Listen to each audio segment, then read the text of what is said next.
जरा सोचिए, एक ऐसा साम्राज्य जिसकी दौलत की कहानियां दुनिया भर में मशहूर थीं, जिसकी ताकत के सामने बड़े बड़े राजा महाराजा भी सिर झुकाते थे।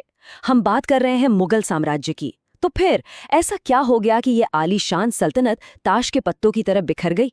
आइए आज इसी महान साम्राज्य के अर्श से फर्श तक पहुंचने की कहानी को समझते हैं। तो देखिए, ये कहानी शुरू होती है 1526 में बाबर के साथ, और यहाँ से लगभग 200 सालों तक महान मुगलों का दौर चला। अकबर ने साम्राज्य को एक छोर से दूसरे छोर तक फैलाया।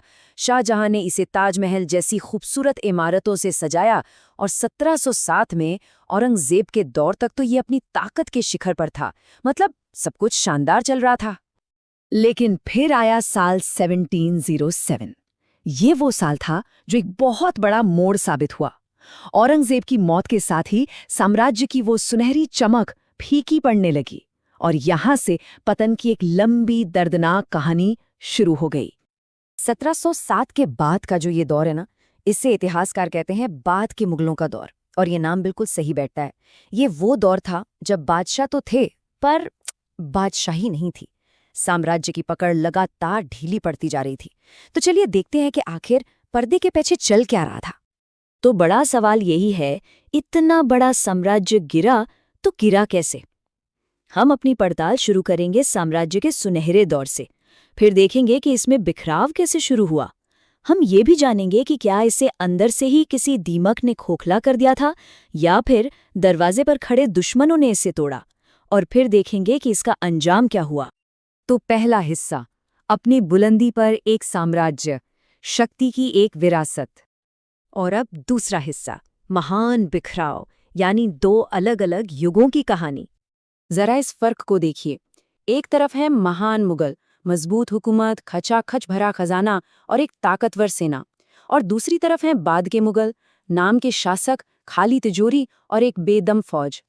सत्ता, पैसा, ताकत, सब कुछ धीरे धीरे बस एक याद बनता जा रहा था। तीसरा हिस्सा, अंदर से सड़न। आखिर वो कौन सी दीमक थी जो इस मजबूत दिख रहे साम्राज्य की नींव को अंदर ही अंदर खाए जा रही थी?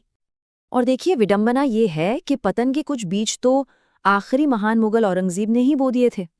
दक्कन को जीतने की उसकी जिद ने खजाना लगभग खाली कर दिया था, और उसकी जो कठोर धार्मिक नीतियां थीं, जैसे जजिया कर को फिर से लगाना और मंदिर तोड़ने के फैसले, इनसे अपनी ही प्रजा का एक बहुत बड़ा हिस्सा उससे नाराज हो गया।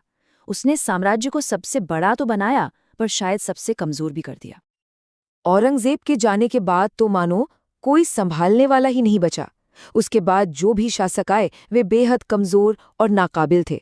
वो बस ताकतवर दरबारियों के हाथों की कठपुतली बनकर रह गए। और दिल्ली का तख्त, वो तो मानो जंग का मैदान बन गया, जहां गद्दी के लिए खूनी लड़ाइयां आम हो गईं। असल में दिल्ली का दरबार अब दरबार नहीं, एक अखाड़ा बन चुका था। तुरानी, ईरानी, अफगान, भारतीय मुसलमान, ये सब अलग अलग गुट बनाकर बस सत्ता की मलाई खाने में जुटे थे। उन्हें साम्राज्य से कोई लेना देना नहीं था। उन्हें फिक्र थी तो बस अपनी जागीरों की, मतलब उन जमीनों की जिनसे उनकी कमाई होती थी। और इस आपसी लड़ाई में प्रशासन का पहिया पूरी तरह जाम हो गया। और देखिए, जब सियासत कमजोर होती है तो अर्थव्यवस्था चरमरा जाती है।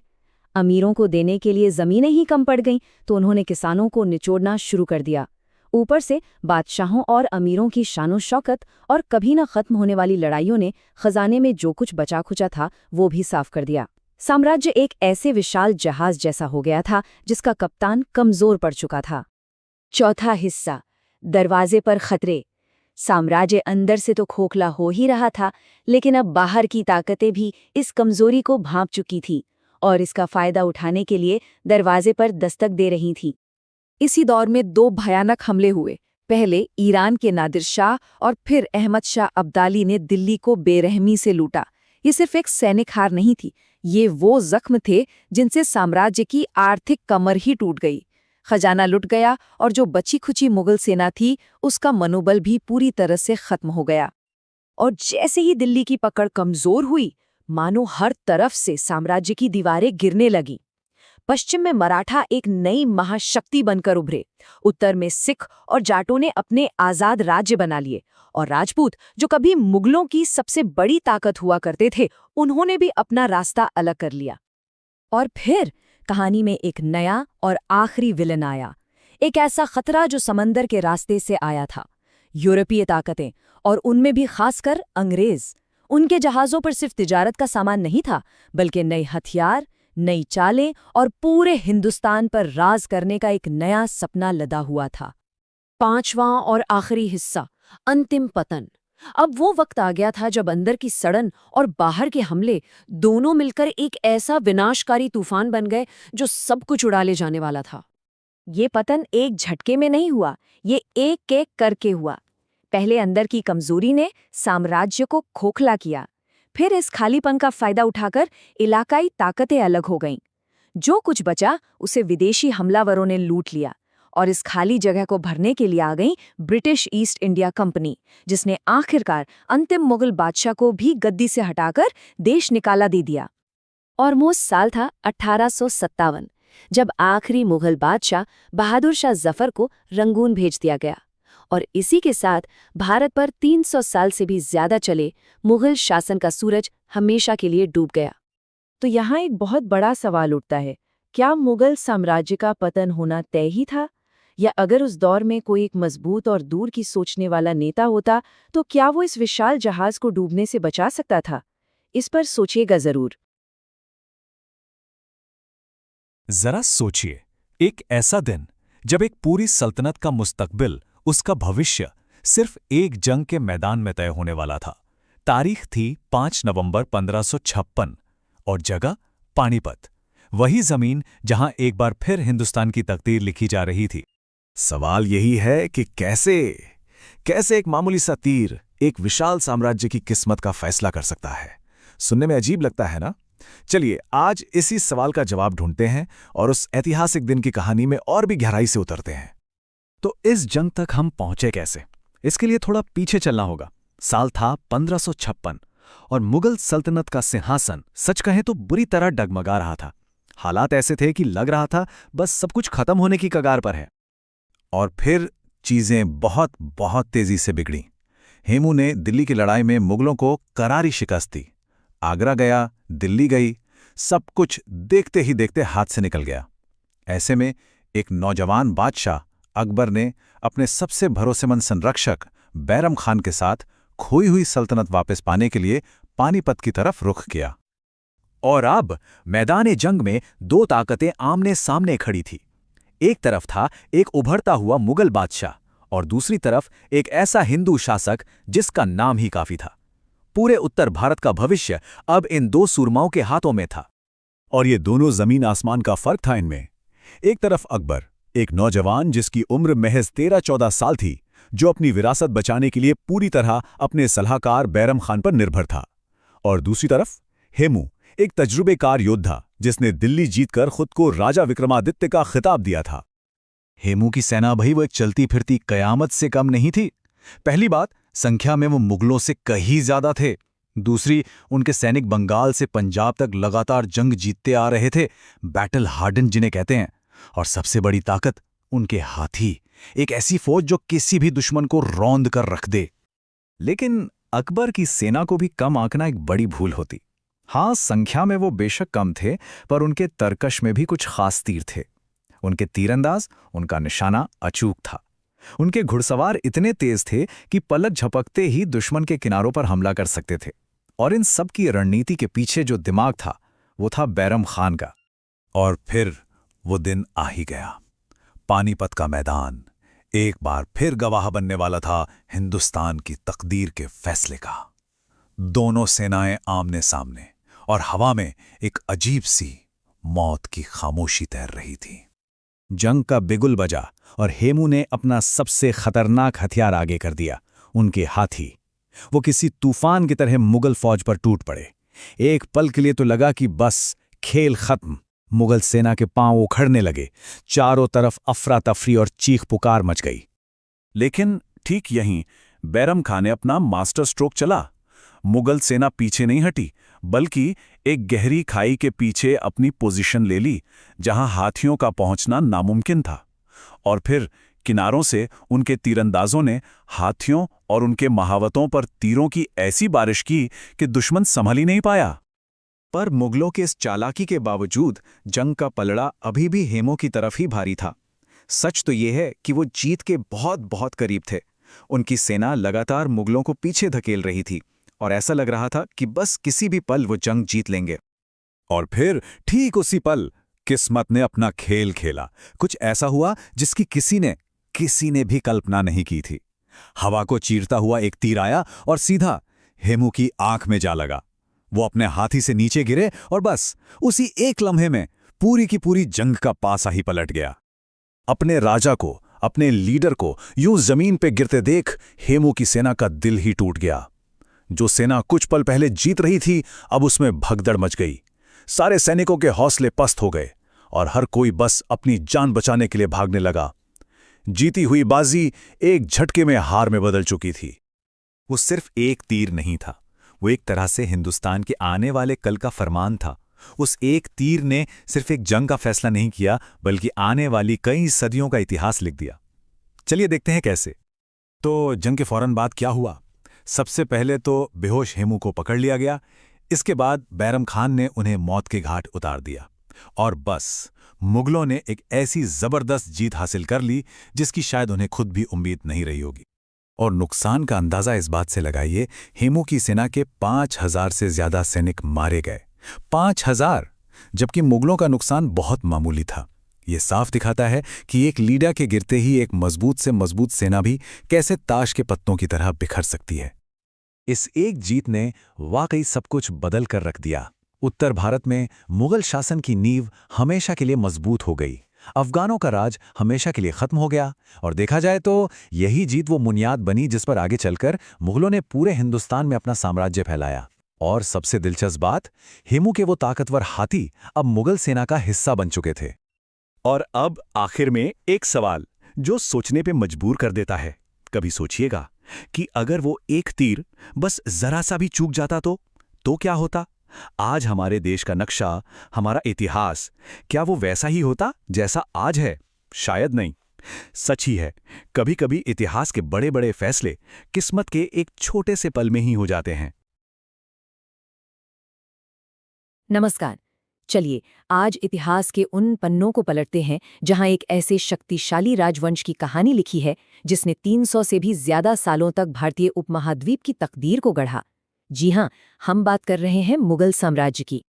तो आखिर कौन थे ये मुगल जिन्होंने ताजमहल जैसी शानदार इमारत बनवाई और सदियों तक राज किया? चलिए इसी सवाल का जवाब ढूंढते हैं और समझते हैं कि कैसे एक साम्राज्य बना, अपनी बुलंदियों तक पहुंचा और फिर आखिरकार कैसे बिखर गया। हर बड़े साम्राज्य की कहानी की शुरुआत एक बहुत ही महत्वाकांक्षी संस्थापक से होती है और मुगलों के लिए वो अहम किरदार था बाबर। सोच कर देखिए, साल था 1526, मैदान था पानीपत का। एक तरफ दिल्ली सल्तनत और दूसरी तरफ एक ऐसा शख्स जिसकी रगों में तैमूर और चंगेज खान जैसे महान विजेताओं का खून दौड़ रहा था, बाबर। ये सिर्फ एक लड़ाई नहीं थी, बल्कि हिंदुस्तान में एक बिल्कुल नए युग की शुरुआत थी। तो बाबर की जीत का सबसे बड़ा राज क्या था? एक ऐसी चीज जो हिंदुस्तान की जमीन पर पहले कभी इस तरह इस्तेमाल नहीं हुई थी, गन पाउडर यानी बारूद। पहली बार तोपों की गगनभेदी आवाज ने लड़ाई का पूरा नक्शा ही बदल कर रख दिया और बाबर को एक ऐसी ताकत दी जिसे कोई रोक नहीं सका। बाबर ने तो बस नींव रखी थी, लेकिन इस इमारत को बुलंदियों तक पहुंचाया इन 6 महान सम्राटों ने: बाबर, हुमायूं, अकबर, जहांगीर, शाहजहां और औरंगजेब। इन्हीं के दौर में साम्राज्य अपने चरम पर था। और अब देखते हैं कि कैसे एक 13 साल के लड़के ने इस विरासत को एक सुनहरे दौर में बदल दिया। तो अब हम कहानी के उस हिस्से में आ गए हैं जहां सिर्फ तलवार के जोर पर नहीं, बल्कि संस्कृति और प्रशासन के दम पर साम्राज्य को मजबूत किया जा रहा था। और इस दौर की पहचान थे अकबर। यकीन करना थोड़ा मुश्किल है ना? लेकिन जिस बादशाह को मुगलों का सबसे महान सम्राट माना जाता है, वो तख्त पर बैठा था सिर्फ और सिर्फ 13 साल की उम्र में। ये थी अकबर की शुरुआत। अकबर को ये बात बहुत जल्दी समझ में आ गई थी कि एक इतने बड़े मुल्क पर हुकूमत सिर्फ जोर जबरदस्ती से नहीं हो सकती, लोगों का दिल जीतना जरूरी है। और इसी सोच के साथ उन्होंने धार्मिक सहिष्णुता की नीति अपनाई, गैर मुसलमानों पर लगने वाला जजिया टैक्स हटाया और प्रशासन को चलाने के लिए एक कमाल का सिस्टम बनाया। तो ये मनसबदारी प्रणाली थी क्या आखिर? आसान भाषा में समझें तो ये मुगल प्रशासन की रीढ़ की हड्डी थी। एक ऐसा सिस्टम जहां अफसरों को उनकी काबिलियत के हिसाब से एक रैंक यानी मनसब मिलता था, ना कि खानदान के नाम पर। इसी सिस्टम ने पक्का किया कि प्रशासन सही और काबिल लोगों के हाथ में रहे। अकबर ने जमीन तैयार की और उसके बाद उनके वारिसों ने उस पर मुगल कला और वास्तुकला की ऐसी इमारतें खड़ी की जो आज तक दुनिया को हैरान करती हैं। और जब भी मुगल आर्किटेक्चर की बात आती है तो एक ही नाम सबसे पहले जहन में आता है, शाहजहां। उनके दौर को स्वर्ण युग या गोल्डन एज कहते हैं, और बिल्कुल सही कहते हैं। उन्होंने तो जैसे पत्थरों में शायरी लिखती थी। ताजमहल का नाम तो हम सब जानते हैं, लेकिन सोचिए, दिल्ली का लाल किला, जामा मस्जिद, ये सिर्फ इमारतें नहीं हैं, ये उस दौर की शानो शौकत, उनकी दौलत और उनकी कला की जिंदा मिसालें हैं। ये हमें बताती हैं कि अपनी ताकत के चरम पर मुगल साम्राज्य कैसा दिखता था। लेकिन कहते हैं ना, हर चढ़ाई के बाद ढलान जरूर आती है। और विडंबना देखिए, मुगल साम्राज्य जब अपनी सबसे बड़ी बुलंदी पर था, तभी उसके गिरने की वजह भी तैयार हो रही थी। औरंगजेब के समय में मुगल साम्राज्य फैलकर अपने सबसे बड़े आकार तक पहुंचा। नक्शों पर देखें तो ये सबसे ज्यादा ताकतवर दिख रहा था, लेकिन उनकी कुछ सख्त नीतियों ने साम्राज्य की नींव को अंदर ही अंदर कमजोर करना शुरू कर दिया था। देखिए, यहीं पर दो बादशाहों की सोच का फर्क बिल्कुल साफ दिखता है। एक तरफ अकबर ने जजिया कर हटाकर सबको साथ लाने की कोशिश की, वहीं दूसरी तरफ औरंगजेब ने उसे दोबारा लागू कर दिया। इस एक फैसले ने साम्राज्य की एक बड़ी आबादी को अलग थलग महसूस करवाया। औरंगजेब के जाते ही साम्राज्य का कंट्रोल ढीला पड़ गया। एक के बाद एक कमजोर बादशाह आते गए। हालात इतने खराब हो गए थे कि 1719 में, सोचिए, एक ही साल में दिल्ली के तख्त ने 4 अलग अलग बादशाह देखे। पूरी तरह से अफरा तफरी का माहौल था। उस दौर की हकीकत क्या थी, वो इस एक लाइन में सिमट जाती है। बादशाह अब सिर्फ नाम के रह गए थे, एक कठपुतली जिसकी असली डोर उनके वजीरों और दरबार के ताकतवर सरदारों के हाथ में थी। तो साम्राज्य तो चला गया, लेकिन क्या उसकी निशानियां भी मिट गई? बिल्कुल नहीं। उसकी विरासत, उसकी लेगेसी आज भी हमारे आसपास जिंदा है। और फिर आया साल 1857। ये वो साल था जब आखिरी मुगल बादशाह बहादुर शाह जफर को अंग्रेजों ने तख्त से उतारकर रंगून भेज दिया। और इसी के साथ 300 साल से ज्यादा पुराने इस महान राजवंश का सूरज हमेशा के लिए डूब गया। लेकिन उनकी विरासत, वो तो आज भी जिंदा है। उनके आर्किटेक्चर में, ताजमहल और लाल किले में, उनकी कला, उनकी पेंटिंग्स में, यहाँ तक कि हमारे खाने पीने, संस्कृति और खूबसूरत उर्दू जबान में भी मुगलों की छाप साफ दिखती है। ये वो विरासत है जो आज भी इस उपमहाद्वीप की पहचान का एक अहम हिस्सा है। तो आखिर में ये सवाल रह जाता है, मुगलों की ये 300 साल की कहानी, ये उतार चढ़ाव, हमें एक विरासत बनाने और उसके बिखर जाने के बारे में क्या सिखाती है? शक्ति, संस्कृति और पतन की ये एक ऐसी कहानी है जिससे आज भी हम बहुत कुछ सीख सकते हैं।